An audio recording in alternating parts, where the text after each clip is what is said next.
on from the actual sites that put it up from the United Nations and all the con men involved. And to continue here, we have RED, R-E-D-D. It's also called, I think, RED Plus as well. It's from the United Nations, and it says they're going about the usual propaganda: deforestation, forest degradation through agricultural expansion. It's all your fault if they feed you, you know. Conversion to pasture land, infrastructure development, destructive logging, fires, blah, blah, blah. Then they go on about their nonsense. They'll always give you figures as though it's absolute dead on, etc. Like law of God, 20% of global greenhouse gases caused. Oh my God, can you believe that? It's all your fault, you see. You've got to pay for it now. Reducing emissions from deforestation and forest degradation. That's RED. Is an effort to create a financial value. It's amazing how everything comes into financial values, isn't it? For the same guys who've pushed this whole big con. For the carbon stored in forests, offering incentives for developing countries to reduce emissions and invest in low carbon paths to sustainable development. You understand, when they say sustainable development, you're not in charge of your life anymore at all. They are. And it says RED goes beyond deforestation and degradation and includes the role of conservation. Well, guess who's going to conserve the land and private property that you have at the moment? And sustainable management of forests and enhancement of forest carbon stocks. You know, you go through forests all the time, you see all these carbon stocks, you just, oh, well, geez, you know, I've got all these carbon stocks all over the place. Wow.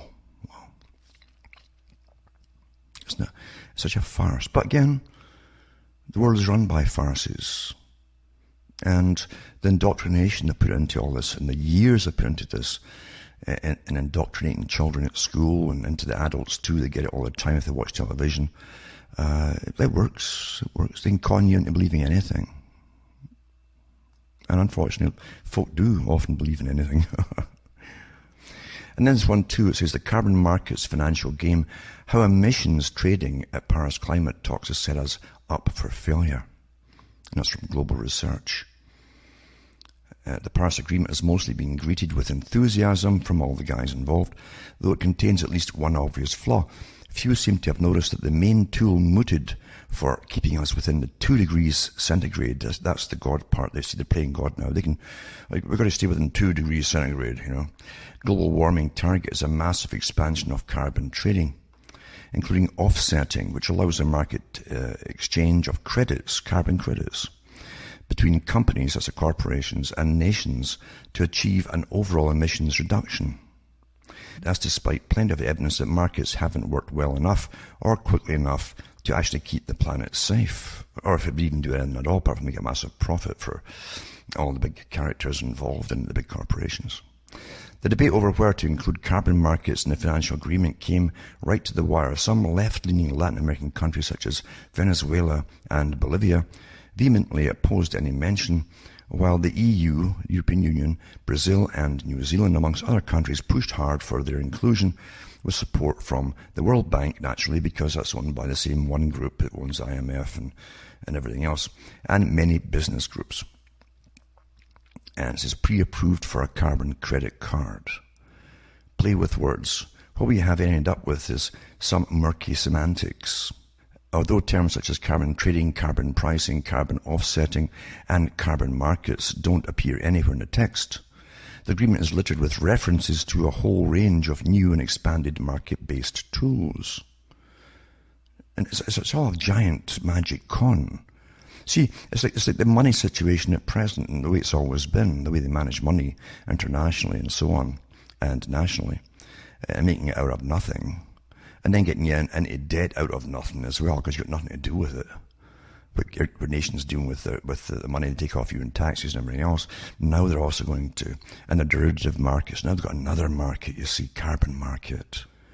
And then your country could be behind and paying off things too, so you're further in debt for paying off this nothing. But they want this nothing backed with your dollars. It says Article 6 refers to voluntary cooperation between countries in the implementation of their emissions targets to allow for higher ambition in their mitigation. So you need to be ambitious to mitigate it, you see. and adaptation actions. If that's not exactly plain speak, then wait for how carbon trading is referred to as internationally transferred mitigation outcomes. It's a whole new, almost legal system. You need lawyers to do their con game of, again, semantics, playing with words. The same article also provides for an entirely new UN-controlled international market mechanism. All countries will be able to trade carbon. They don't trade it to see how much they've saved. It's all theoretical, you see, with each other. As I say, you should all just blow up balloons. Breathe into balloons, that's CO2. You're trapping carbon, and then say you've done your bit when they come to ask for demand carbon taxes off you. You've done you've trapped carbon. That's more than they've done. Everything they're talking about is theoretical. So they've got to buy the carbon off you because you've trapped it, you see. And it says, we'll be able to trade carbon with each other, helping each to achieve their national targets for emissions cuts. While trading between companies, countries, or blocks of countries is done on a voluntary basis, the new mechanism dubbed Sustainable Development Mechanism, remember that what that means, sustainable development. That includes population control and everything. Will be set up to succeed the existing Joint Implementation and Clean Development Mechanism. That's another one, Clean Development Mechanism. Providing for a massive expansion of carbon trading and offsetting while setting some basic standards. The carbon market proponents have already celebrated this as a new era of international carbon trading, allowing the linking of existing national and regional trading schemes such as the EU ETS, as well as the soon-to-be-established Chinese market. Then you've got forest offsets included for the first time. And I'll put this up, so it's quite a long article, it's interesting too. But you understand, we're talking about the king has no clothes. It's all a big con. So the elite can get stinking rich more than they're already stinking rich, and control everything on the planet, including you. And you pay for it all. You pay for it all. Then this article here, what's carbon pricing? The phrase pricing carbon has become increasingly common as discussions of how to address climate change move from concern to action.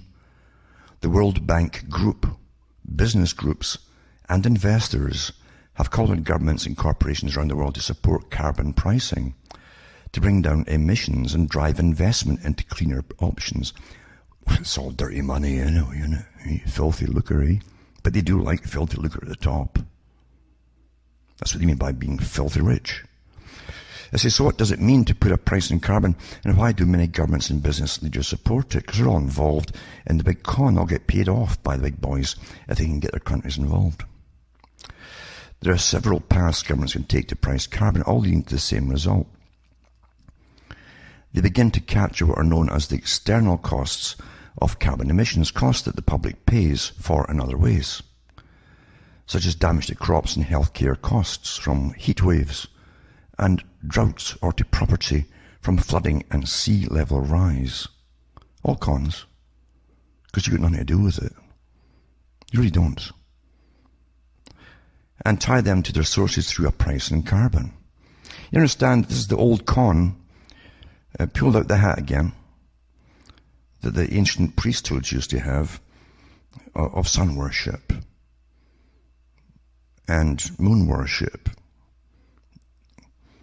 And of course they would make the people and terrify them that if they didn't cough up the cash and chuck their jewelry into the collection box, and enough of it too, then the priests couldn't do all their chanting and stuff and make the sun rise in the morning.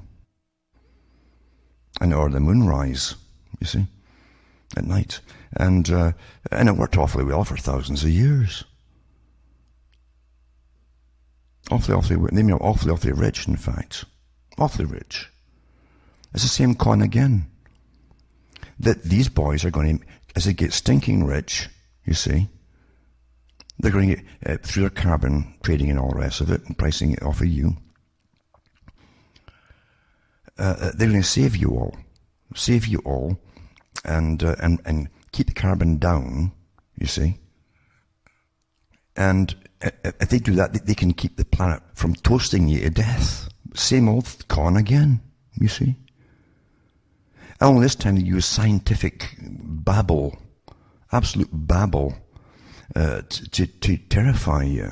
Oh, it's scientific, it must be true, you know. Meanwhile, all these carbon experts and the economic experts all involved in who are going to get stinking rich, as I say, massively rich off this whole new con game where of nothingness, money off of nothing, and your kicks for free. Eh? So, as is, the pricing in carbon helps shift the burden for the damage back to those who are responsible for it. It's all your fault because you live and you breathe, you know. And who can reduce it?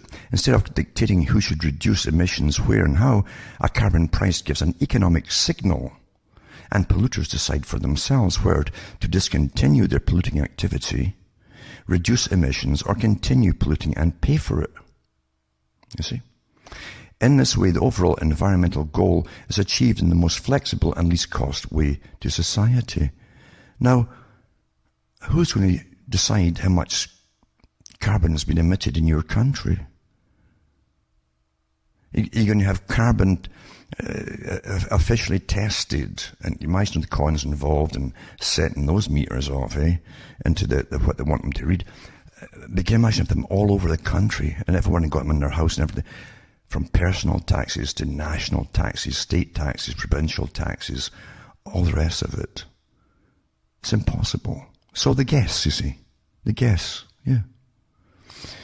And then gives you all the different forms. The ETS, sometimes referred to as cap and trade system, caps the total level of greenhouse gas emissions and allows those industries with low emissions to sell their extra allowances to larger emitters. A carbon tax directly sets a price in carbon by defining a tax rate on greenhouse gas emissions. Remember, most greenhouse gas is actually water vapor. This is, or more commonly, on the carbon content of fossil fuels, because they don't want you driving around and stuff like that, you see. Mind you, if we'd started off, actually we did start off with electric cars, I think in the days of Edison, and it was touch and go initially between him and Ford for the different kinds of cars. But electric cars are simply inefficient. They burn out their batteries faster too, awful costly to replace them. The cost of charging it and the time it takes to recharge it is phenomenal as well. All that kind of thing. But imagine if they started off and kept on electric cars. They'd be prattling about electric cars causing it today, you see. With the ozone. It would be the ozone thing, because, you know, the motors give off ozone, you see, electric motors. Whatever con works is what they use. Anyway, the choice of the instrument will depend on national and economic circumstances. Who's putting the price on carbon? 40 countries and more than 20 cities, states and provinces already use carbon pricing mechanisms or are planning to implement them. And it gives you a little map to look at to try and make you think it's true. These jurisdictions are responsible for more than 22% of global emissions.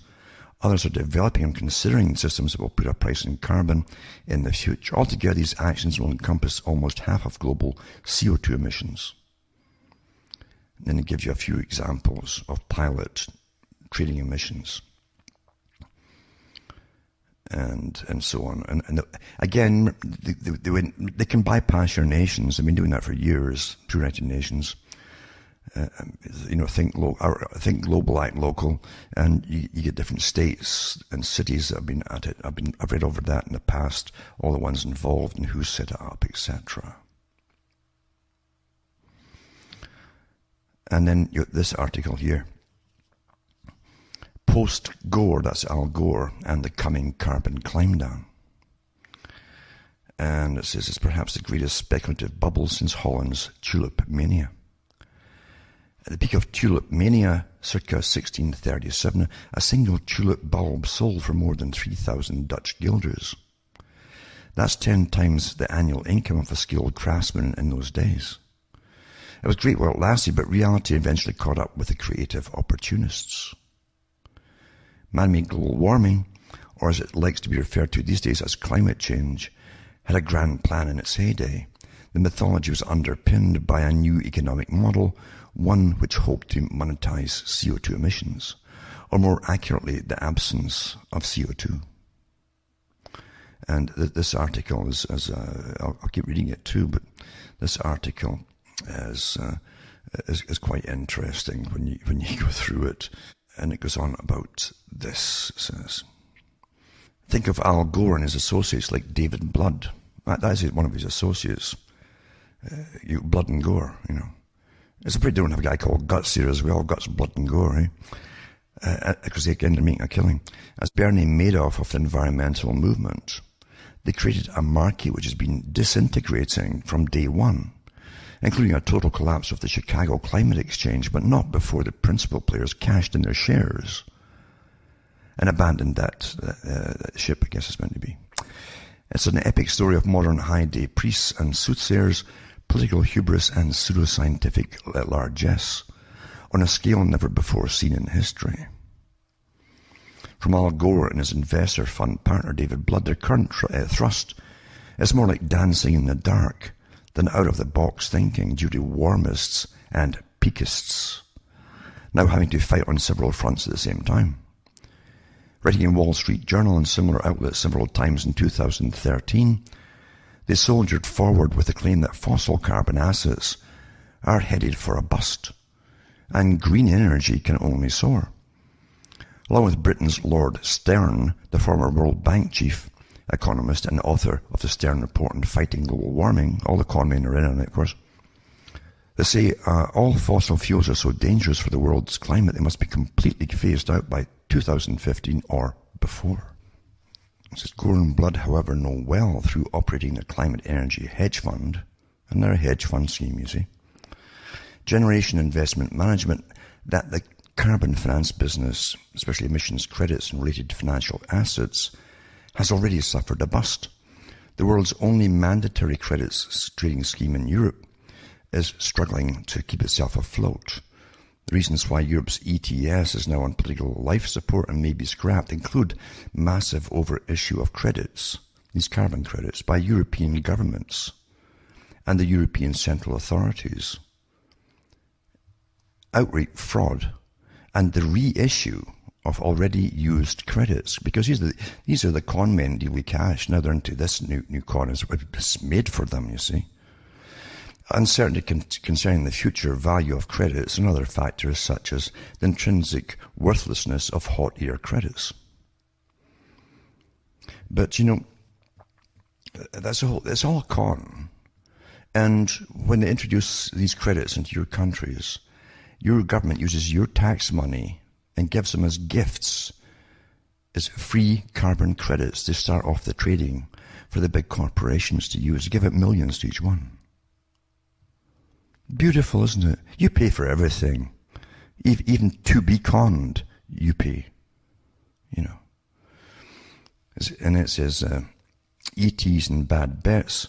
Massive overissue of ETs tradable paper was operated not only to make warmers happy, but also to please the carbon market maker banks and climate hedge funds, like Al Gore's and so on, who rapidly broke any link between this asset creation binge and its real-world base or underlying asset, or actual European CO2 emissions, which have heavily declined in most EU countries since 2008, except by supreme irony in green Germany, presently constrained by rapidly increased its coal-fired power production.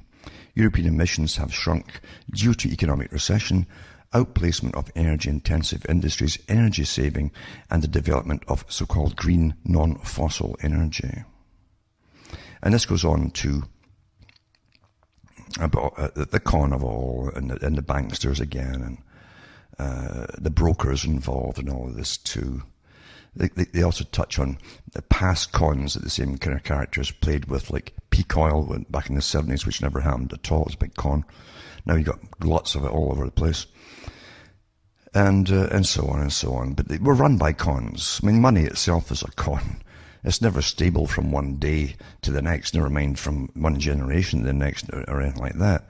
It's meant to be elastic so the boys who manipulate it can reap off the massive profits and so on. It's an awful racket. Everything's a racket, though, in life. That's why it's really pretty absurd, you know. There's a lot of folk who do just laugh at life itself, and no wonder you either laugh or you cry with the cons that go on. for centuries, even thousands of years. And this article too, I'll put down, it's to do with, after the post-Gore article I read too, carbon pricing, a PDF, I'll put that up tonight as well. And one up with this as well, to do with blood and gore. At least I'll get you the link to the article. Blood and Gore, making a killing on anti-carbon investment hype. Surprise Al Gore and his carbon credit huckstering partner, David Blood, both principals at Generation Investment Management, warn in their October the 30th Wall Street Journal feature of peril to fossil fuel investment due to the coming carbon asset bubble.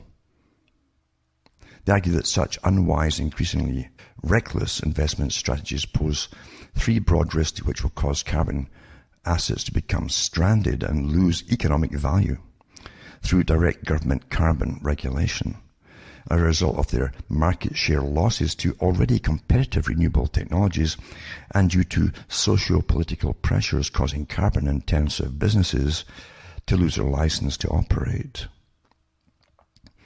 Marketing a climate alarm. Of course, this carbon regulation is posited upon saving the earth based upon a consensus within the scientific community. That's what I always tell you. They're hand-picked scientists that were making tiddlywinks before and now are keeping their mouths shut, except they prattle the cause because they're getting awfully well paid to do it, and they're never going to tell you the truth. That's a problem with humanity in itself, isn't it? It isn't just self-preservation, it's that they want to get stinking rich and be suddenly important when they weren't before. So you can always get lots of prostitutes, unfortunately, within humanity. It says, and where it comes to promulgating and capitalizing upon carbon climate-crazed socio-political pressure, you'd be hard-pressed to find two better authorities. Gordon Blood, the former chief of Goldman Sachs Asset Management, that's called GSAM, co-founded London-based GIM in 2004. Between 2008 and 2011, the company had raised profits of nearly $218 million from institutions and wealthy investors. By 2008, Gore was able to put $35 million into hedge funds and private partnerships through the Capricorn Investment Group, a Palo Alto company funded by his Canadian billionaire buddy, Jeffrey Skoll, the first president of eBay Inc. It was Skoll's participant media that produced Gore's feverishly frightening 2006 horror film called An Inconvenient Truth, or as many call it now, Spoof.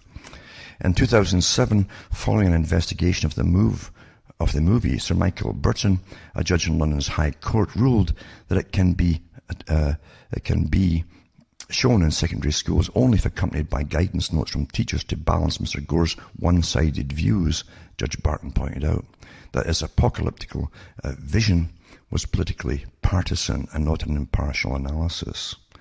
He stated, it's built around the charismatic presence of the ex-Vice President Al Gore, whose crusade is to persuade the world of the dangers of climate change caused by global warming. It's now common ground that this is not simply a science film, although it is based substantially on science research and opinion, but is clearly a political film. And the whole article is actually there. I'll put that up tonight as well. And then this article to Al Gore again, Wikipedia. It gives you a lot of his history and all the other cons he's been involved in, including politics, which is a big con as well. And you get a good insight into this character altogether. Then you have this article too, to do with the company. Generation was founded in 2004 by Al Gore. David Blood began investing client money in April 2005. With offices in London and New York, the firm employs 55 people. Generation's advisory board, convened by Gore, helps set Generation's long-term thematic research agenda into global sustainability and renewable energy issues. Past areas of focus have included climate change, poverty and development, ecosystem services and biodiversity, water scarcity, pandemics, demographics and migration and urbanization. This is in November 2007. Generation, the company, and Kleiner Perkins, Caulfield and Byers announced a global collaboration to find, fund and accelerate green business, technology and policy solutions with the greatest potential to help solve the current climate crisis. See, there is no climate crisis, folks. Climate goes up and down like a yo-yo. Every few years and many times in a century. Climate changes often day to day. That's normal. And remember, plants need carbon dioxide as part of their system to live and grow. But that doesn't matter. You can't keep a good corn down. As part of the collaboration, prominent KPCB partner John Doerr joined Generation's advisory board. And it gives you the partnerships, the Alliance for Climate Protection with Repower America, World Resources Institute, National Resources Defense Council, the Climate Project, and the Mistra Foundation. And gives you also investments by OSRA and the new resource bank. They put up the green banks too, where they can take all the tax money off you for taxes on carbon and funnel them through all the different banks. Everybody's in it. All the old names are in it, but Rothschilds have their private bank in Switzerland scheduled to receive all the EU carbon credits going through their bank. I mean, it's the same old cons, with a new name. The king has no clothes. But again, you're an heretic if you say it's all a big con. Because they're trying to make it and indoctrinate everyone into the belief in this religion, this green religion, you see, which they themselves know is a con. And also this article here, the Climate Reality Project. And it's a non-profit organization, involved in education and advocacy related to climate change. Established in July 2011 after the joining of two environmental groups, the Alliance for Climate Protection and the Climate Project, which were both founded in 2006 by, guess who again, Al Gore. Amongst its activities, the Climate Reality Project hosts an annual event called 24 Hours of Reality and, in 2013, launched Reality Drop, a social media tool. Well, they certainly are dropping reality, aren't they? And it says it's a non-profit organization focused on climate change education and countering climate change denial campaigns worldwide. This organization was established following the consolidation of two environmental organizations, the Alliance for Climate Protection and the Climate Project, both founded in 2006 by Al Gore. Gore currently serves as chairman of the board of directors. Ken Berlin is the Climate Reality Project's president and CEO. Operation of the Climate Reality Project is overseen by a board of directors whose members include Sherwood Boehlert, James Gustav Speth, Cindy Horn, Larry Schweiger, and Theodore Roosevelt IV, in addition to Chairman Gore.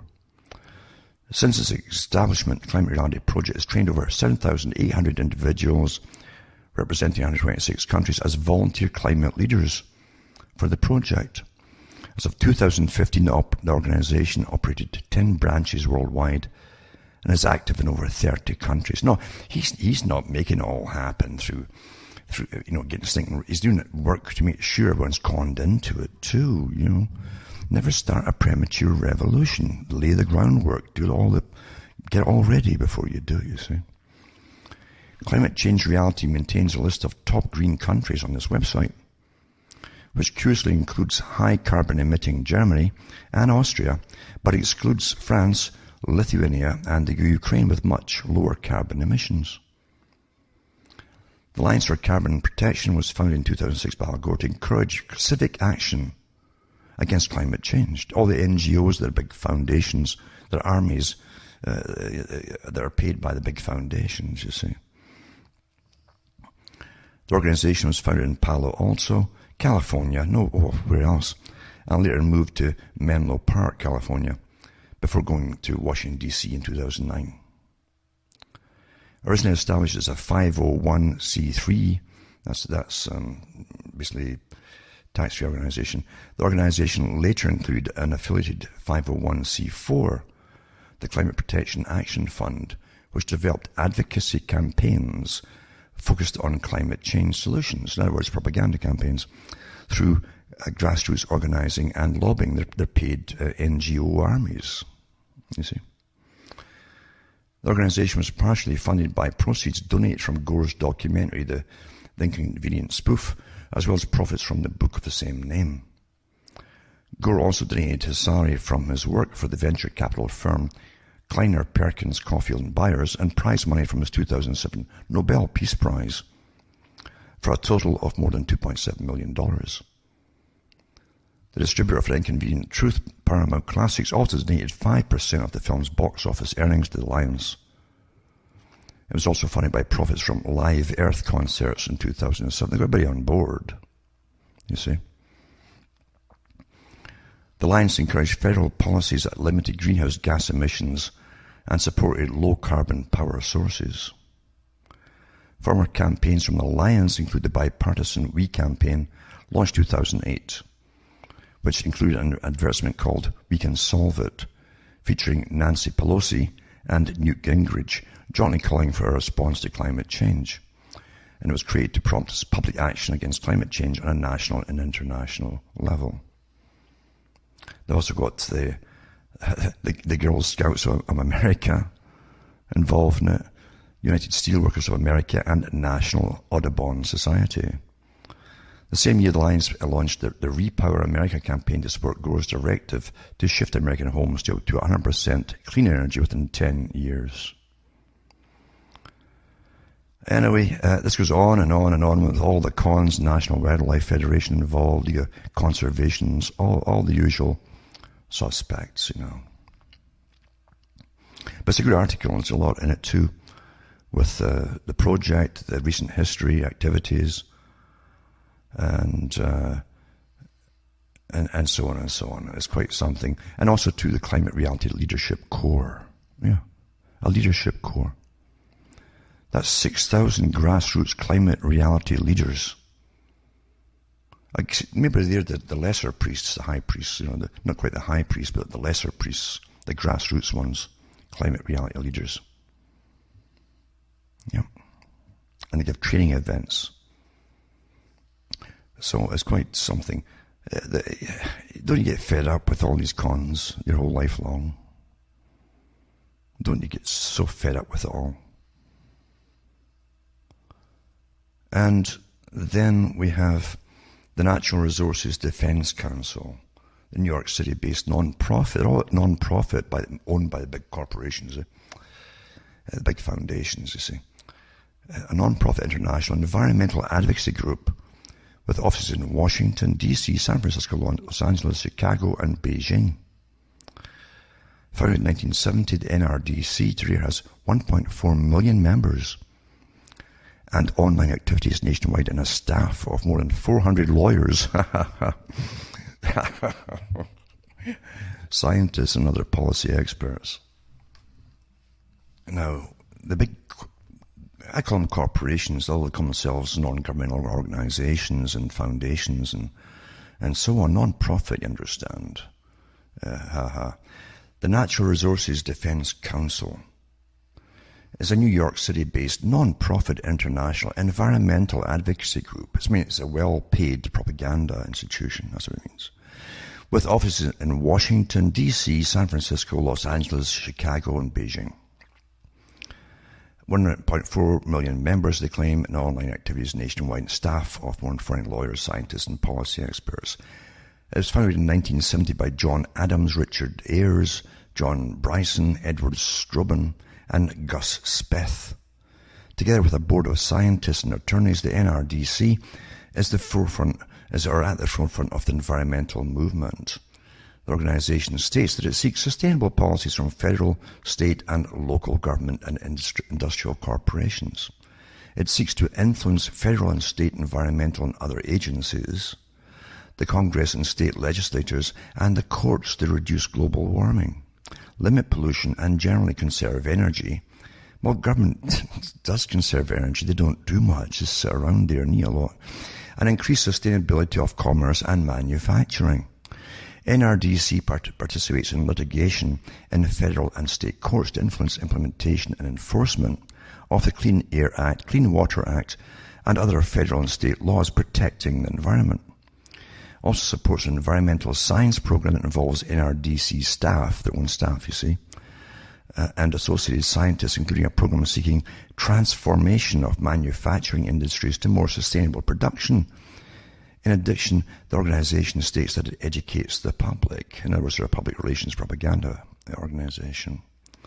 2001, it launched the BioGEMS initiative to mobilize concerned individuals in defense of exceptional and imperiled ecosystems. Issued a report on the health effects arising from September 11, 2001 attacks, so they get in on every opportunity, in other words.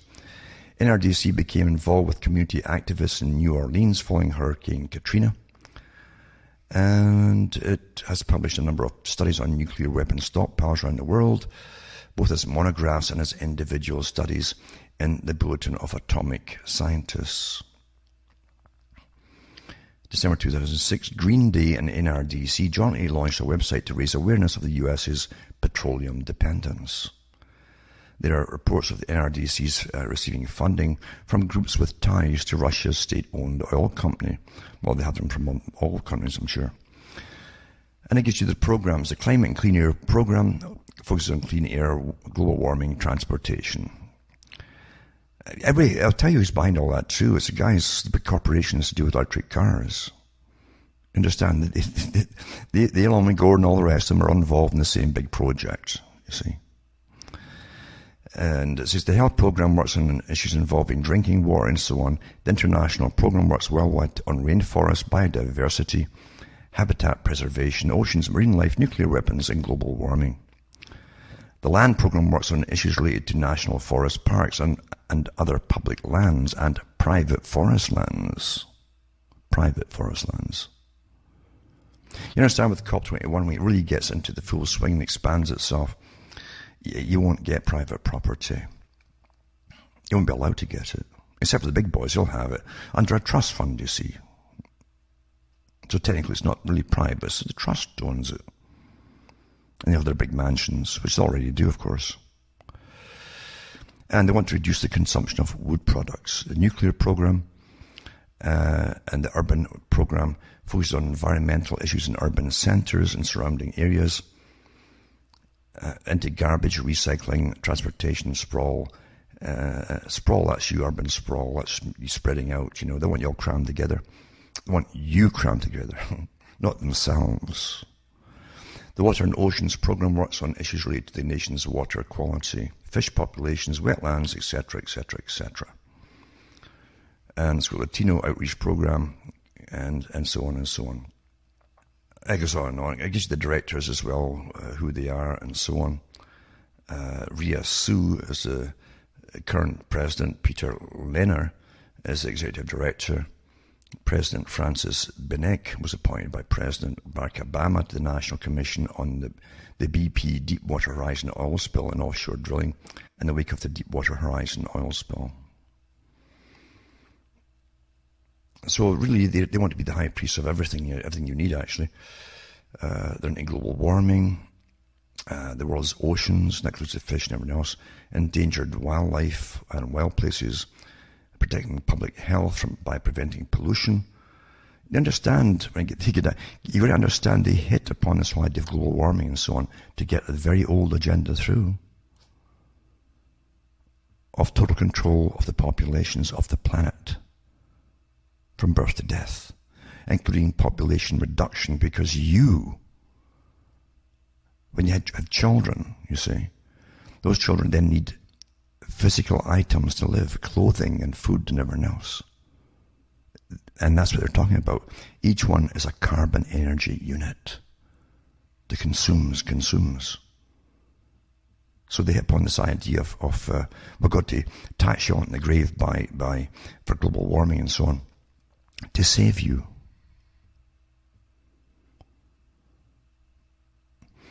But I'll put this up too. It goes into all the different things that they're into, public lands, etc., and what they've been up to. And you understand what democracy is supposed to be for the definition of it. It's rule through government of the majority, with the right of minorities to criticize policies. These characters set themselves up and advise governments. And then this article here, Mistra, that I want to mention about to do with one of the groups with Al Gore and all that. The world faces major challenges associated with the environment, human use of natural resources, and impact on surroundings. Swedish Foundation for Strategic Environmental Research plays an active part in meeting these challenges by investing in the kind of research that helps to bring about sustainable development of society. It's done by investing in various initiatives in which researchers and users make joint contributions to solving key environmental problems. It's all it benefits society and their own bank account. Well, sorry, it doesn't say bank accounts here, but you know that's what it's about. Every year, Mistra invests a sum of around SEK 200 million in various research initiatives to build bridges amongst academic principles as well as between research on the one hand and companies, public agencies and other stakeholders. And the purposes that they say here too is to create strong world-class research environments for research to result in benefits consistently high quality is a crucial requirement. Solve key environmental problems and strengthen Swedish competitiveness and be valuable to users. And so on and so on. And they give you their asset management, who's on their board, external associates, in other words, who helps get the cash to them, all the foundations and all the rest of it too. They're all connected, all these folk connected. And then the climate activist Jeff Skoll, the guy from Canada, is now in LA, of course, and he's in producing movies and so on, places long-term bet, Pally Al Gore. And it says, almost 10 years since the premiere of An Inconvenient Truth, the man who financed Al Gore's film is still advocating the power of storytelling to change the world. Well, we've been conned and changed. The world's been changed so many times down through history by the storytellers, you know. Jeff Skoll, who amassed a $4 billion fortune as the first employee at eBay, says philanthropists' money goes further if they can galvanize public opinion for their cause. So, you know, they want to help you understand. It happens when you hit a certain sum with so many zeros after it in your bank account. You just suddenly have an epiphany and you're on board with sustainability, like Bill Gates and all the rest of them, and reducing the population, and looking after the wildlife, and make sure that folk are healthier by making sure that you're injecting them with all these different inoculations that sterilize them and things like that. Because you want to help them, you see. It just happens suddenly. You can't help it. This is Mr. Skoll, who founded Participant Media, the film production company, also says keeping up the pressure for change means accepting you be in for a long haul. And the latest of the FT's ambitious wealth series of videos with billionaire philanthropist Mr. Skoll says his response to the success of his former US Vice President's film was one of his biggest mistakes. We figured the scientists and the public opinion will take care of it from there, he says. Now, over the last 5 years, the fossil fuel industry fought back. Lesson one, if you're going to do a campaign about something, be in it for the long haul. The film in which Mr. Gore sets out the risks of climate change, of course it was a public relations thing as opposed to a propaganda movie, you know, was first shown at the Sundance Festival in January 2006. A decade later, with climate change talks due to start in Paris, which is that they're gone there, of course, the ones they just had. Mr. Skoll's philanthropy is still on about global warming. His Skoll Global Threats Fund has funneled money to a network of campaign groups that aim to generate grassroots political support for environmental policies. He told the Financial Times that his commitment to storytelling comes from a teenage desire to become a writer, but he ultimately decided to become an entrepreneur, fearing there was no money in journalism. And then they're going to other movies and so on too. So I'll put that up. And also this article, Jeffrey Skoll is a Canadian-born engineer internet entrepreneur and film producer. He's currently based in Los Angeles, California. It gives you sort of estimated net worth and all the rest of it. He was ranked by Forbes magazine as the 7th wealthiest Canadian and then 347th in the world. The first employee and also first president of internet auction firm eBay, and used the wealth that gave him to become a philanthropist, particularly through the Skoll Foundation and his media company, the Participant Media. I go through his life there for those who are interested in it. Also, I'll put up the link to the Skoll Foundation itself, and you can actually see what they're into. You can see all the names you've heard before, like the Sundance Institute, and so on, that he's involved with, of course. And they give awards out to different other propagandists and so on. This article is good as well. Now, these are dry subjects for a lot of folk. They want emotion involved, and they want to get...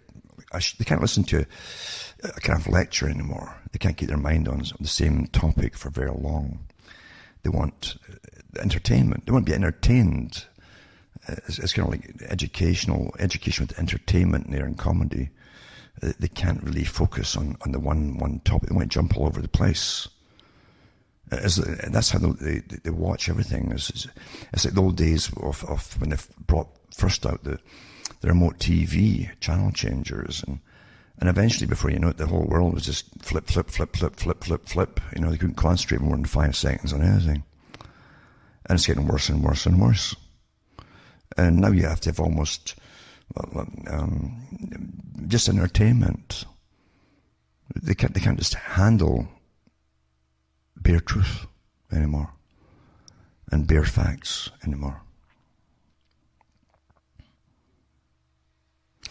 I always think back to Brzezinski talking about in the 70s in his book Between Two Ages, how the public were almost at the step back then where they expected the media to do their thinking for them, but they also expected it now. They would expect it to do its reasoning for them, to reason for them. You know, thinking is troublesome. Having you work things out for yourself. Let the media do all for you. That's pretty well here. I really think so. It says, in the run-up to Paris climate change talks, the BHP Billiton Limited, one of the world's largest coal miners, warned its investors about how a global deal to curb emissions would affect its portfolio. The Anglo-Australian mining giant explained the switch to lower carbon natural gas and renewable energy supplies could hamper demand for coal and power plants. The company's oil business could also take a hit from the growing fleet of more fuel-efficient cars and alternative vehicles. We believe investors will be able to decide how well BHP Billiton is equipped to manage climate risk, Dean Dalla Valle, the company's chief commercial officer, said during the report's September release. More disclosure will allow investors, policymakers and regulators to make more informed decisions. The special report was a rare attempt by a corporation to pinpoint its vulnerabilities to the global shift away from high carbon fossil fuels and towards cleaner alternatives. Yet the majority of companies, from oil drillers to coal miners to steel producers and other energy-intensive businesses, don't provide their investors with a similar level of detail. Most companies adopt vague boilerplate language about the risks of climate change regulations to their portfolios if they mention climate change at all. Global business leaders and shareholder activists say that it has to change, especially in light of the landmark climate deal signed in Paris earlier this week. Leaders from nearly 200 nations agreed to limit the rise in global temperatures without joking.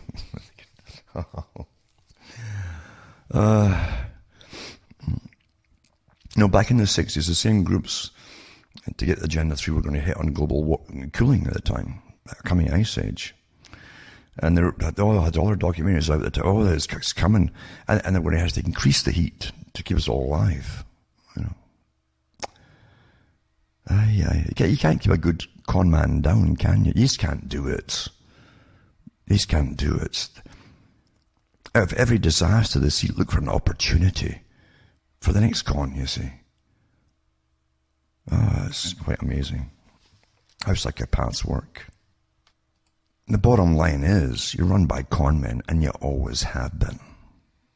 Always. There's lots of evidence in the past, if I've mentioned it before, from ancient priesthoods and the sun worshippers and all that. And every religion's got its cons, and many are ashamed of some of their histories nowadays too, of how to get money and raise money. It's always money, money, money, money, isn't it? Because in the material world, those that rule the system of money rule the world. And they're always come up with better cons to get money for nothing. It's always money for nothing. And what a better way to do it than climate change, where everybody pays up for natural events. We've had ice ages, warming ages, volcanoes and everything, long before humanity existed. And they come and go, as the big boys well know. But remember, there's a bigger agenda behind all of this, because they're looking towards their future at the top. They've always been doing this. Go into the archives at cuttingthroughmatrix.com and look at the thousands of things I've read in the past, of the cons in the ancient times, Middle Ages, and right to the present times. And the history of the eugenics movement, and those behind the eugenics movement, and the alarm they created about overpopulation will be taking up our resources. All the useless eaters, that's what they call it, the general population, will be obsolete. We won't need them anymore. We'll have to kill them off, because they'll be consuming limited resources that we need for our own good genes to get passed off into the future for their survival. And as they kill you off, I mean, you pay for all, and profit off of you, and have you work for them even, towards their sustainability for themselves. They laugh up their sleeves. In fact, they laugh in your face sometimes. And the people are so dumbed down today, they can't really see it at all. We're so dumbed down, highly entertained, mind you. We're entertained to death today. And entertainment, as I've said for years, contains all the indoctrination that they need to get through into your brain, because your guard is down when you're being entertained. Perfect indoctrination, you see. But as I said, I never came out to really influence masses of people, because it's the rare person who can follow so much of it. It's the rare person that cares to follow so much of it, without killing themselves in the process either. Because it's a heavy load, a heavy burden, to understand the cons that go on. All kinds of cons. Every day, on a worldwide scale, by big select groups of people, all connected with each other through different businesses, corporations, and everything else. And family ties as well, often. And it's a sad thing, too, to want to understand what truth is. It's like John Lennon sung a song, "All I Want Is the Truth." I mean, so did Pontius Pilate, you know. It's always the same story. What is truth? When we're so lied to and propagandized, and the sources that give you what's called news all work for the big boys in the first place.